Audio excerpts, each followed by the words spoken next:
moment for a life to change radically, as mine did, or more to the point, my husband's did, this past summer. Larry and I were visiting friends in rural Connecticut, and I remember before we went to sleep that the night had this quality of darkness that you only see in the country on a moonless and starless night. So different from illuminated New York City nights that can barely be described by the word dark. I also noticed before I went to sleep that there was no nightlight on in the house to brighten the thick darkness. Larry got up to go to the bathroom around 3:30 a.m. in the morning, and instead of finding the bathroom, he found a flight of stairs right next to the bathroom. His fall created an explosion of sound that I can hear even now, a terrible clatter of him tumbling down the steps, waking me from the deepest of sleep. I confess, my first reaction wasn't pretty. Barely awake, I was annoyed. Why am I being woken up? I thought to myself. And who is waking me up?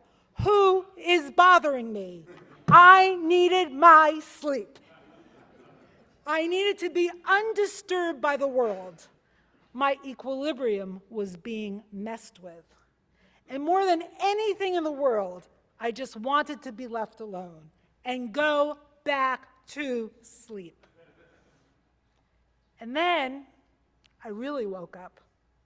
I got out of bed and I saw Larry staggering around, blinded by his own pain. I was terrified. I thought he was having a stroke. And I began to scream for help. Luckily, our host is a surgeon. So Sammy, the surgeon, or at least one of our hosts, came running from his bedroom and helped Larry get back to bed. It was reassuring to me that he didn't think that Larry needed immediate medical attention. The next morning, I drove Larry back to New York City, a 3-hour drive, straight to the office of his doctor, with him in pain the entire way. The doctor took one look at his hand and sent us straight to the emergency room. It turned out his wrist was broken in a few places. 3 of his ribs were broken, and his lung was punctured. He could have died. For about 9 hours, after 9 hours in the emergency room, he was placed in the ICU because of his punctured lung. All told, he was in the hospital about 4 days. The accident happened 10 weeks ago, and he is still recovering. He's expected, thank God, to heal fully, but it'll take a year before he has full use of his hand. The fall took just one moment, but it was a moment that changed everything. Judaism puts brokenness front and center of our tradition, smack in the center of our essential myth, our understanding of the nature of Torah itself. Right after Moshe receives the tablets of law on Mount Sinai, he shatters them in a fit of rage when he sees his people worshiping a golden calf. On the 1st of Elul, the Hebrew month before Rosh Hashanah, Moshe goes back up to the mountain to pray, begging for God's forgiveness on behalf of his people. He returns 40 days later on Yom Kippur, carrying the second tablets, a symbol of reconciliation between God and God's people. But even after they receive the second tablets, the shattered tablets are not discarded. No, The broken tablets and the whole tablets travel with the Israelites throughout the wilderness. Placed in the ark side by side, both necessary, both sacred. We now, today, here as a community and a people, we're between shattering and wholeness. As individuals at this moment, many of us feel bruised, maybe even broken by life, by accidents, by situations beyond our control.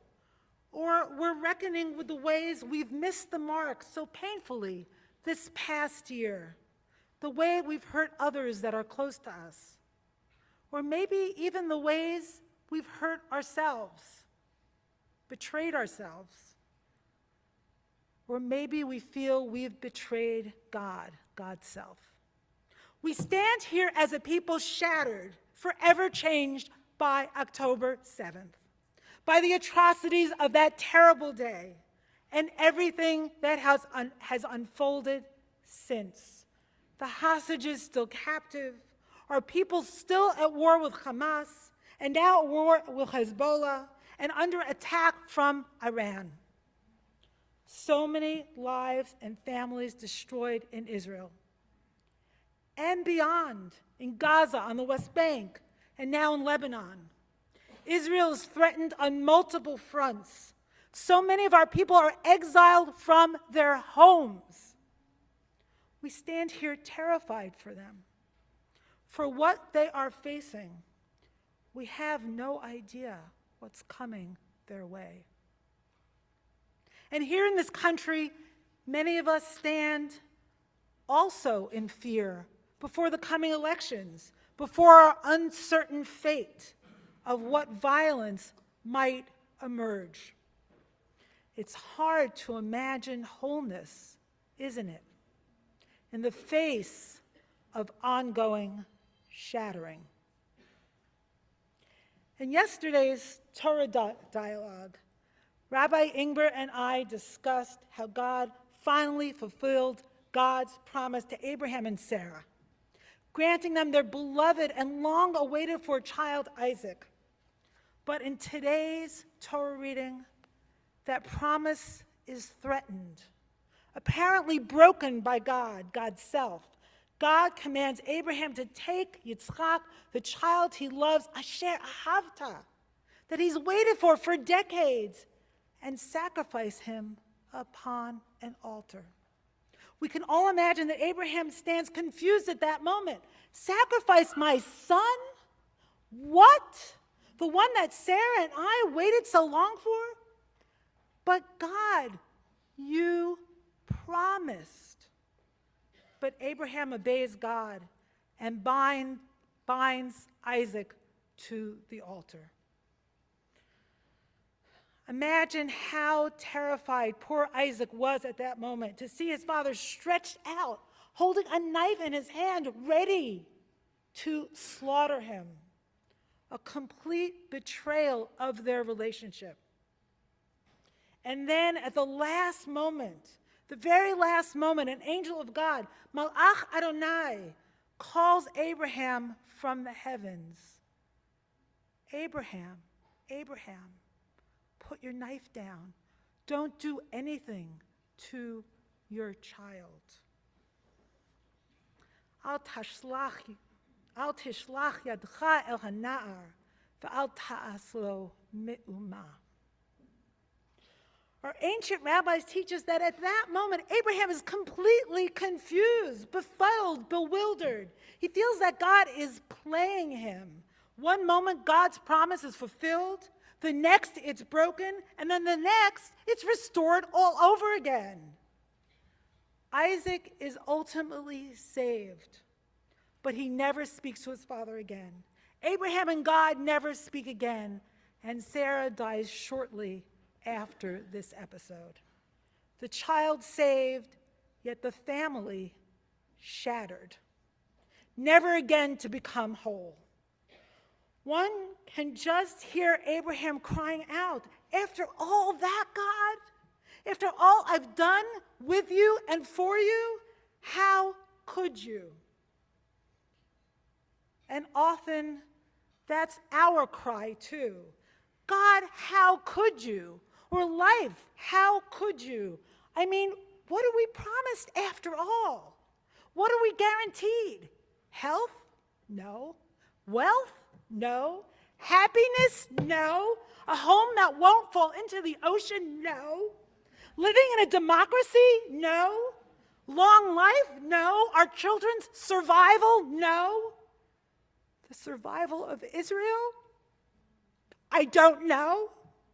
Peace? No. We cannot help but wonder, what promise? Where's the fulfillment of the promise? Every single thing we cherish can be taken away from us. We and everything we love can be shattered. How do we live with that uncertainty, that vulnerability, that fragility? It's no wonder when we are woken up, exposed to the truth of our own fragility, the fragility of those we love, that we want to go back to sleep like I did on that fateful night in Connecticut. We don't want to know. It's too painful.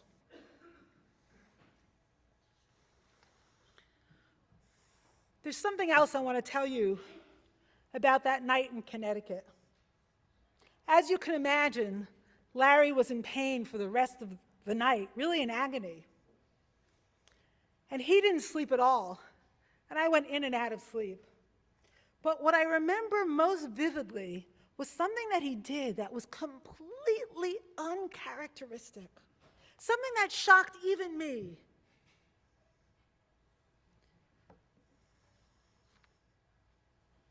It looked to me like he was just sitting there stoically, but when I asked him what he was doing, he would say, "I'm just praying."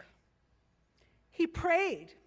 He actually prayed through the night. He prayed until the morning light. I was shocked. I mean, this might not sound so unusual to you. After all, he is married to a rabbi.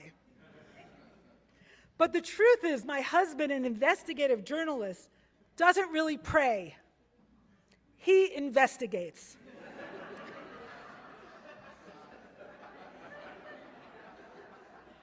I mean, even in synagogue, which he goes to every week, he'll sing along with the community and follow the services. But instead of praying, he scrutinizes the words in the prayer book to see if they're true, in his investigative journalist kind of way.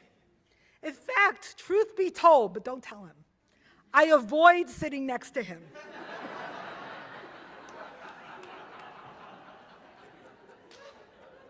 Because what he does is interrogate the words of the prayer book out loud as we're praying. Interrupting my prayer to say, that's not really true.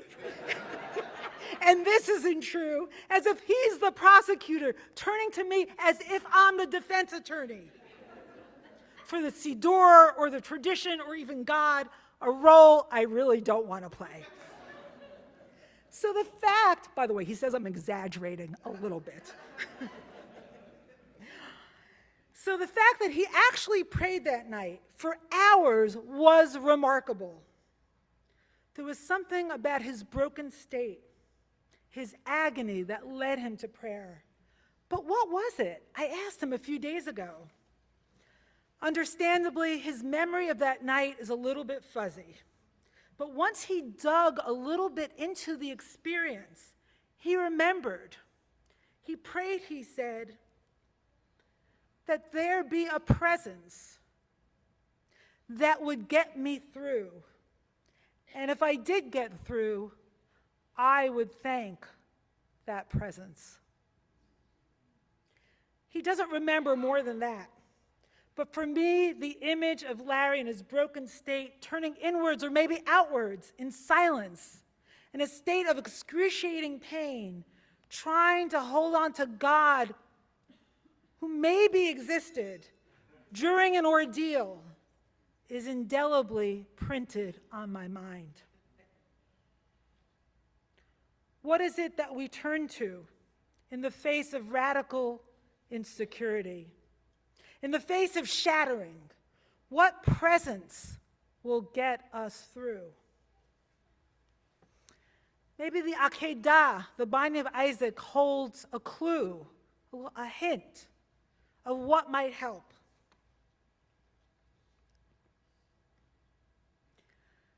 In the Torah, there are different names associated with God, or different names used for God in the Torah, and they are associated with different aspects of God. So at the beginning of the Akedah, the God that commands Abraham to slaughter his son is Ha-Elohim, the Lord. That name is associated with strict judgment. But the name of God in the middle of the story is different. The God that alters Abraham's destiny and saves a child's life is different. That voice is of Adonai, Yud-He Vav-He, the unpronounceable name of God, the name of God associated with compassion, mediated through a divine angel, a softer divine voice. Abraham, Abraham, put down that knife. Take your beloved child off the altar. Don't do anything to him. You're not utterly stuck in a fate you can't control, commanded to destroy the son you love. Another destiny is possible. If that is, you can hear the soft voice of compassion. It is then, at that very moment, the Torah tells us, that Abraham lifts up his eyes and sees a ram caught behind in the thicket by its horns. Vaya'ar v'hinei ayil achar ne'echaz basfach bekarnav. It is then that Abraham has the capacity to see the possibility that was there all along. The possibility of saving his child and sacrifice a ram instead of his own son. My husband reminded me when we compared notes about that fateful night in Connecticut that we both thought of leaving a light on in the bathroom that night before we went to sleep. But we didn't. Why? Because we worried that that would make us bad guests, which is obviously ridiculous. And it turns out worse than ridiculous. It turns out that not listening to that voice was a terrible mistake. Larry further pointed out that there are so many thoughts and voices in our minds at any one time. Some we pay attention to, some we ignore. So I looked this up, and it turns out recent research teaches us that that a human being has about 6,000 thoughts a day. Around this time, we're probably about up to 2,000. So we've got a long way to go. An endless thicket of thoughts. Which thoughts do we listen to? Which thoughts become speech? Which go to the level of plans and actions? Which do we ignore? Do we more often pay attention to the harsh voices of judgment for ourselves and one another? Or do we listen to the soft voices of compassion for each other and for ourselves? Sort of seeing the world and one another through the idea of kaf zchut, right? Giving everyone and ourselves the benefit of the doubt. The voices that urge us to treat life, fragile life, with the sanctity and care it requires. Remembering that we and those around us are precious, are breakable, are holy. The shofar that we'll soon hear has three kinds of sounds. Tekiyah, the long, unbroken sound that represents wholeness. Shvarim, which means brokenness, a short series of 3 cries. Tru'ah, 9 staccato sounds in rapid succession, a series of sobs. And then the Tikiyah Gdolah, the long, unbroken note that again sounds wholeness. It seems like the shofar sounds the heart of human life itself. The hope and despair, the shattering and wholeness, the cries of pain and the sounds of victory. A wake-up call to the condition of our own humanity, if we can be with all of it, with everything that we are, from shattering to wholeness, side by side, with all of life, with compassion, with reverence for our own and one another's sacredness and vulnerability, it might be more tolerable to live with the unbearable knowledge of our own fragility. May we be blessed to enter this new year with deepened awareness and overflowing compassion, with deep care for one another and all of life. May we give thanks to the presence for getting us through.